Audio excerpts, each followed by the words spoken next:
Retomamos desde el capítulo 21 del Génesis. El Señor visitó a Sara, como lo había dicho, y obró con ella conforme a su promesa. En el momento anunciado por Dios, Sara concibió y dio un hijo a Abraham, que ya era anciano. Cuando nació el niño que le dio Sara, Abraham le puso el nombre de Isaac. Abraham circuncidó a su hijo Isaac a los 8 días, como Dios se lo había ordenado. Abraham tenía entonces 100 años de edad. Sara dijo: Dios me ha dado motivo para reír, y todos los que se enteren reirán conmigo. Y añadió: ¿Quién le hubiera dicho a Abraham que Sara amamantaría hijos? Porque yo le di un hijo en su vejez. El niño creció y fue destetado, y el día en que lo destetaron, Abraham ofreció un gran banquete. Sara vio que el hijo de Agar, la egipcia, jugaba con su hijo Isaac. Entonces dijo Abraham: Echa a esa esclava y a su hijo, porque el hijo de esa esclava no va a compartir la herencia con mi hijo Isaac. Esto afligió profundamente a Abraham, ya que el otro también era hijo suyo. Pero Dios le dijo: No te aflijas por el niño y por tu esclava. Concédele a Sara lo que ella te pide, porque de Isaac nacerá la descendencia que llevará tu nombre. Y en cuanto al hijo de la esclava, yo haré de él una gran nación, porque también es descendiente tuyo. A la madrugada del día siguiente, Abraham tomó un poco de pan y un odre con agua y se los dio a Agar. Se los puso sobre las espaldas y la despidió junto con el niño. Ella partió y anduvo errante por el desierto de Beerseba. Cuando se acabó el agua que llevaba en el odre, puso al niño debajo de unos arbustos y fue a sentarse aparte, a la distancia de un tiro de flecha, pensando: al menos no veré morir al niño. Y cuando estuvo sentada aparte, prorrumpió en sollozos. Dios escuchó la voz del niño y el ángel de Dios llamó a Agar desde el cielo. ¿Qué te pasa, Agar?, le dijo. No temas, porque Dios ha oído la voz del niño que está ahí.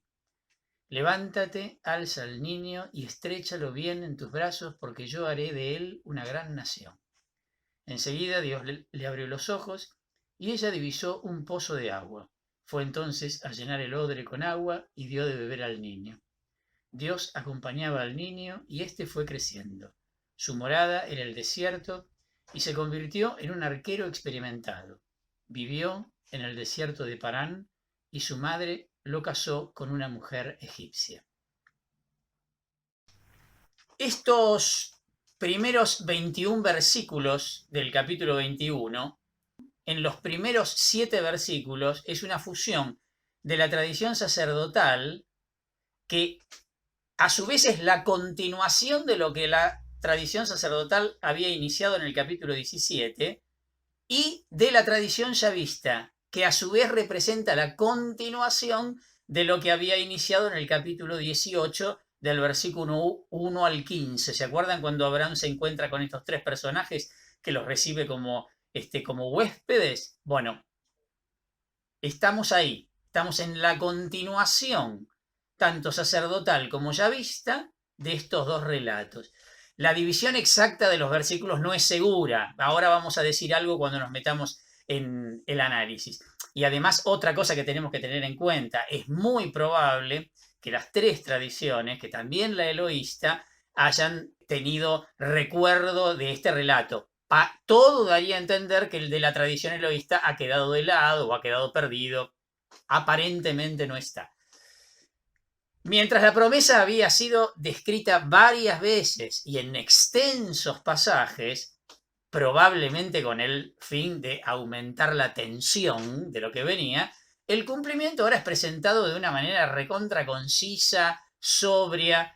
Se entiende, la grandeza de la acción de Dios queda suficientemente expresada en el cumplimiento mismo, en el solo cumplimiento, ¿no? El relato de la expulsión de Agar e Ismael, la parte que va del versículo 8 al versículo 21, es un paralelo eloísta de lo que habíamos leído en el capítulo 16, versículo 1 al 14, que correspondía a la tradición yavista.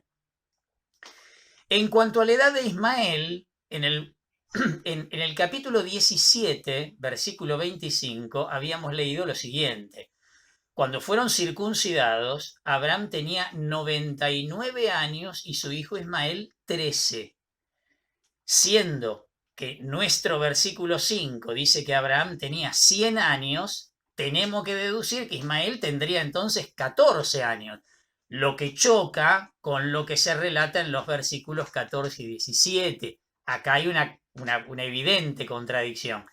Pero todo da a entender que las diferencias de los relatos y la riqueza que contienen justificaron la inclusión de ambos, ¿no? Algo, nada que ver, pero digo, de manera análoga a los dos relatos de la creación. Los dos relatos de la creación también difieren en casi todo. Sin embargo, la riqueza que tiene cada uno por separado justifica que, y por suerte que se hayan incluido ambos relatos. Bueno, acá estaríamos en algo parecido en este sentido, por lo menos parecida a la conclusión que estamos sacando. Acá se está haciendo hincapié en la obediencia de Abraham a Dios, especialmente en los versículos del 11 al 13, porque está preparando ya despacito lo que va a venir en el capítulo 22. Y a su vez, la expulsión definitiva de Ismael, que deja el terreno totalmente libre de la historia de la salvación para la persona de Isaac, dándole incluso mayor tensión a lo que va a venir en el capítulo siguiente. Vamos a analizar un poquitito, como hacemos siempre, los primeros versículos. El Señor visitó a Sara como lo había dicho y obró con ella conforme a su promesa. En el momento anunciado por Dios, Sara concibió y dio un hijo a Abraham, que ya era anciano.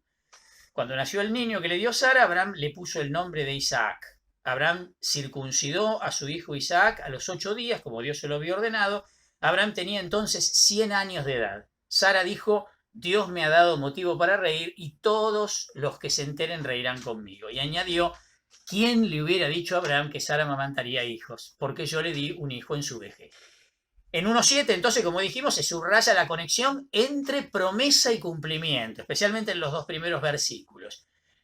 El comienzo, versículo 1, y la primera parte del versículo 2 son de tradición yavista, al igual que el final.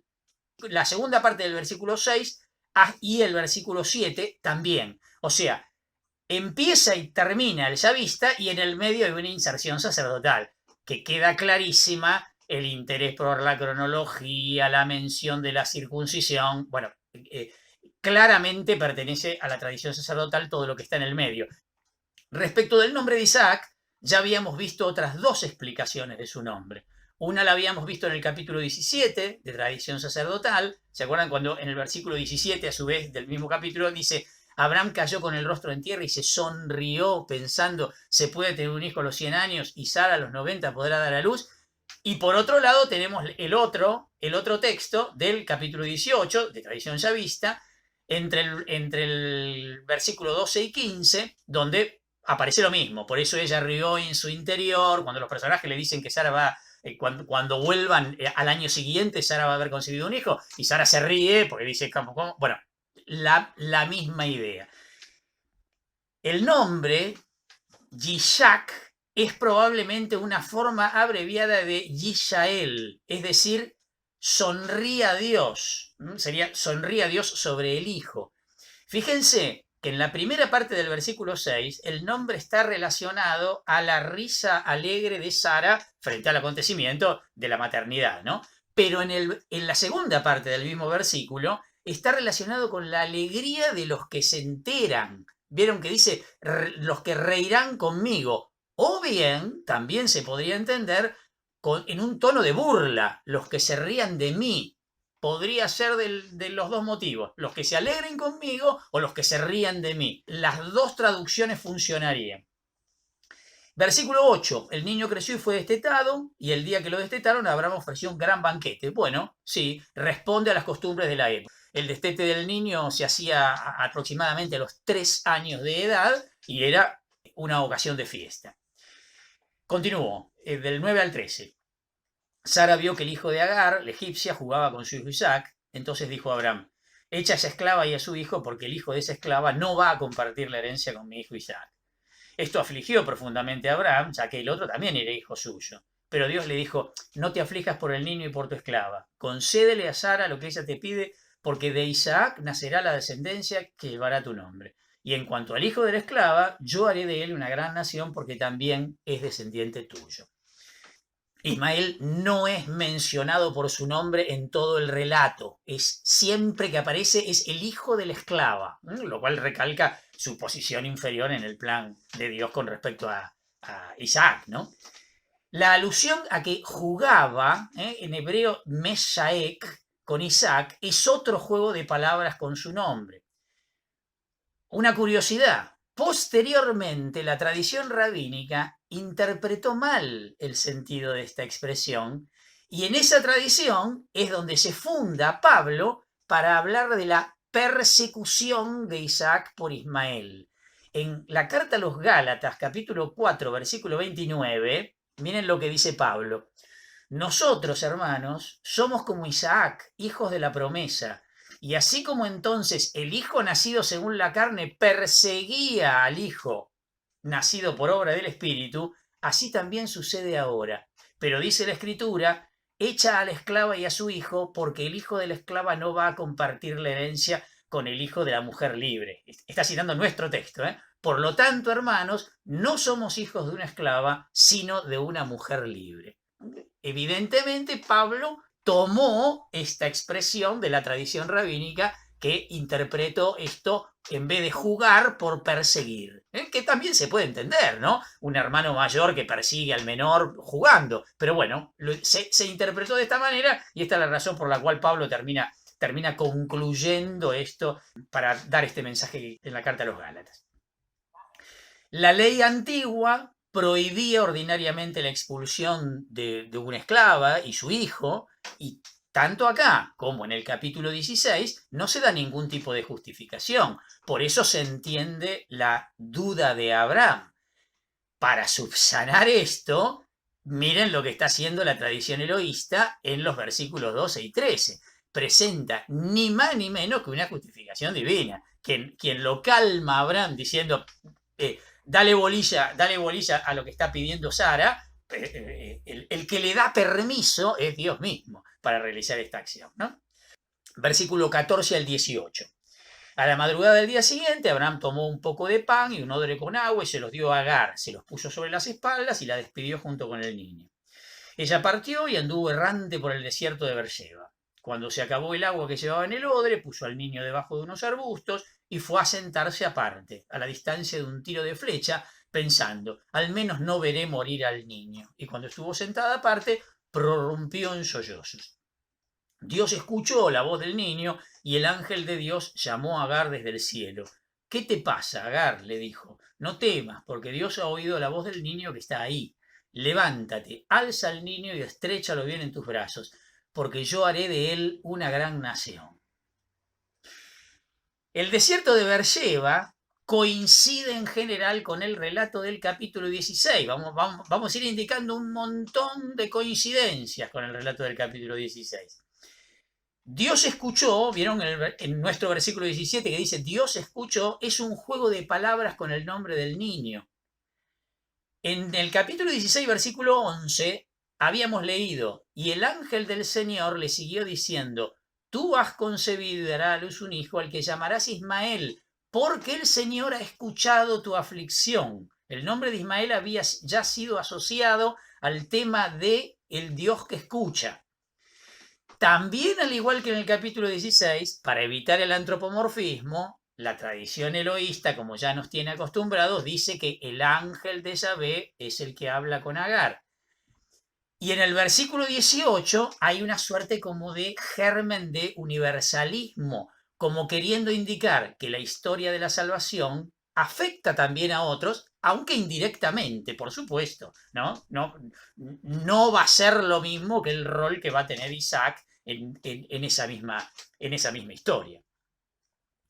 Versículos 19 al 21. Enseguida Dios le abrió los ojos y ella divisó un pozo de agua. Fue entonces a llenar el odre con agua y dio de beber al niño. Dios acompañaba al niño y éste fue creciendo. Su morada era el desierto y se convirtió en un arquero experimentado. Vivió en el desierto de Parán y su madre lo casó con una mujer egipcia. Varias cositas acá para mencionar. La existencia de un pozo también coincide con lo que habíamos leído en el capítulo 16, nada más que acá el eloísta ha omitido las etiologías. ¿Se acuerdan? El dar el nombre del lugar en relación con lo hallado o con lo descrito, ¿no?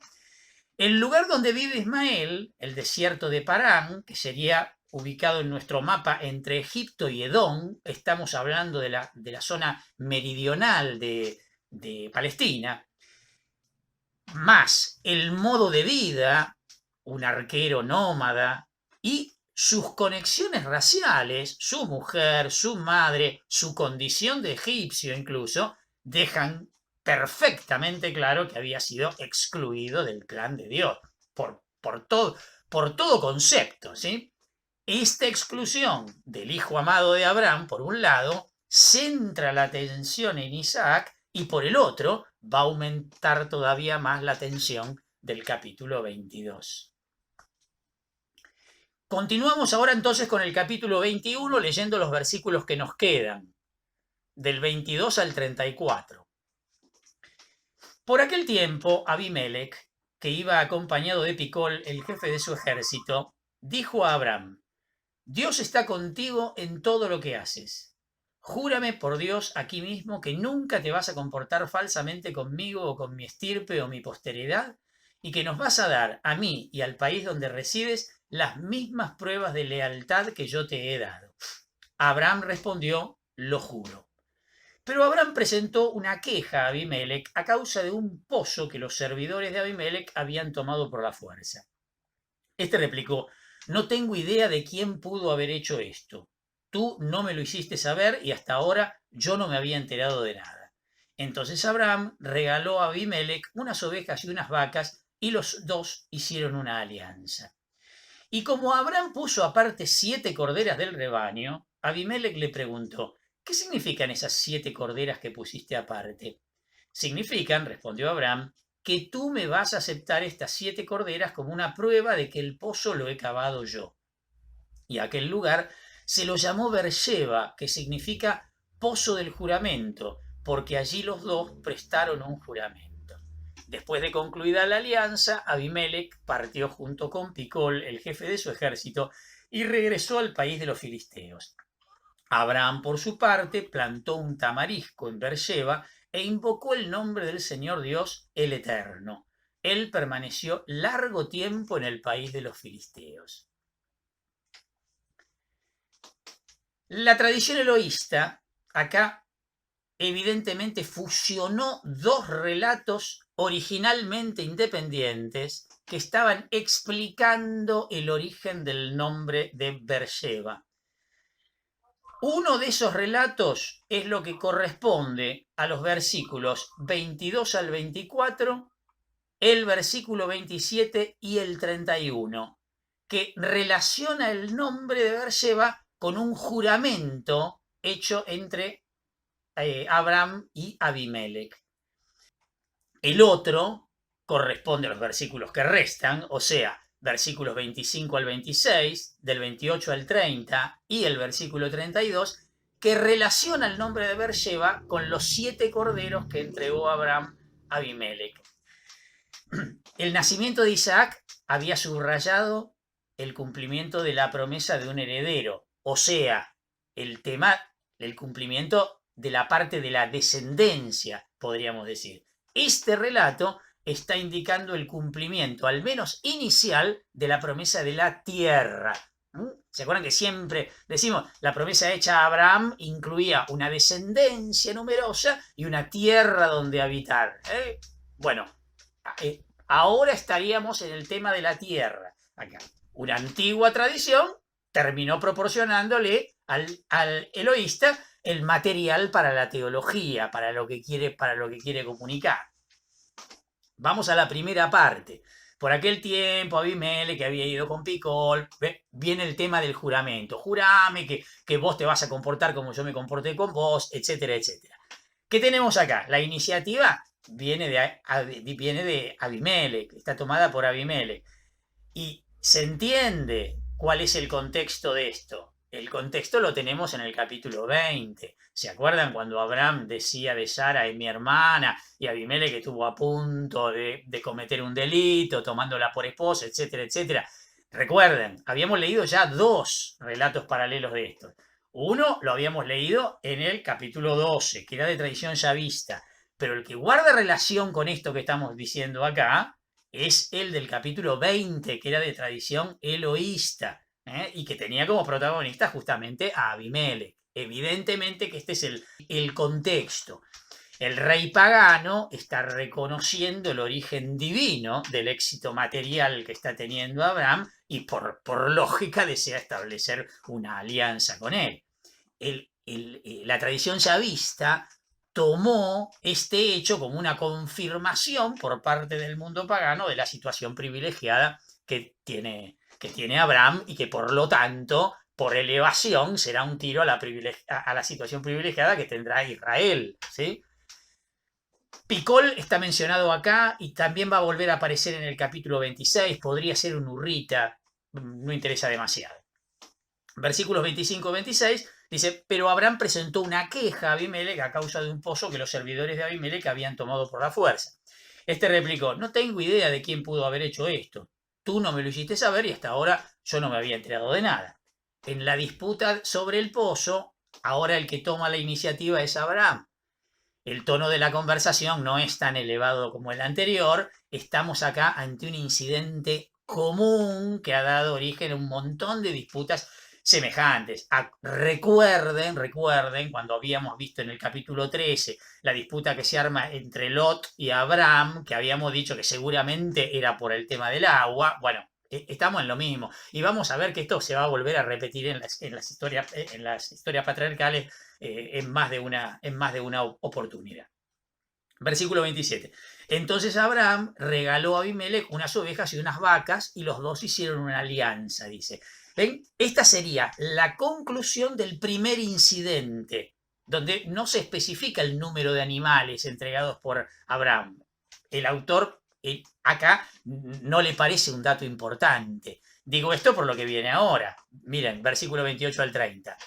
Y como Abraham puso aparte 7 corderas del rebaño, Abimelech le preguntó, ¿qué significan esas 7 corderas que pusiste aparte? Significan, respondió Abraham, que tú me vas a aceptar estas 7 corderas como una prueba de que el pozo lo he cavado yo. A ver, en el desarrollo del segundo relato, el número de las corderas, 7, que se dice Sheba, tiene su importancia. De hecho, fíjense, se repite 3 veces en un texto absolutamente cortito. La aceptación de las corderas por parte de Abimelech indicarán el reconocimiento del derecho de Abraham sobre el pozo. Y aquel lugar se lo llamó Beersheba, que significa pozo del juramento, porque allí los dos prestaron un juramento. Se explica la etiología contenida del primer relato, no del de las 7 corderas que acabamos de leer. El lugar es llamado Beersheba, que significa pozo del juramento, según esta etiología. Está haciendo referencia al juramento que habíamos leído un ratito antes. Miren cómo sigue, versículo 32 al 34. Después de concluida la alianza, Abimelech partió junto con Picol, el jefe de su ejército, y regresó al país de los filisteos. Abraham, por su parte, plantó un tamarisco en Beersheba e invocó el nombre del Señor Dios, el Eterno. Él permaneció largo tiempo en el país de los filisteos. La explicación etiológica del segundo relato fue dejada de lado, pero aún así está implícita, porque Beersheba puede significar también pozo de los 7. De hecho, Sheba es 7. La alusión a los filisteos es anacrónica. Llegaron acá muchísimo tiempo después. El hecho de plantar un tamarisco significaría el derecho de Abraham a la propiedad. Es dueño del lugar y dado que este hecho está unido a la invocación de la divinidad, podría ser considerado además un rito religioso semejante a cuando erigían un altar o ponían una piedra conmemorativa que aparece en varias oportunidades también en los relatos patriarcales. Estamos en ese contexto. No dejemos pasar el nombre de Dios que aparece acá. El Dios nombrado aquí es El Olam, el Dios eterno. Curiosidad, un hapax legomenon en el Pentateuco. ¿Se acuerdan lo que era un hapax legomenon? Un hapax legomenon es una palabra que aparece una sola vez en una gran obra. En este caso, la única vez que aparece en todo el Pentateuco. Sería el Dios del pasado y del futuro indefinido, adorado por Abraham como Dios verdadero, e identificado posteriormente por el autor con Yahvé. Nunca perdamos de vista de que a pesar de que estamos hablando de Yahvé desde el capítulo 2 del Génesis, en la revelación del nombre de Yahvé será asociada a la persona de Moisés. Por lo tanto, falta mucho tiempo para que aparezca la revelación del nombre.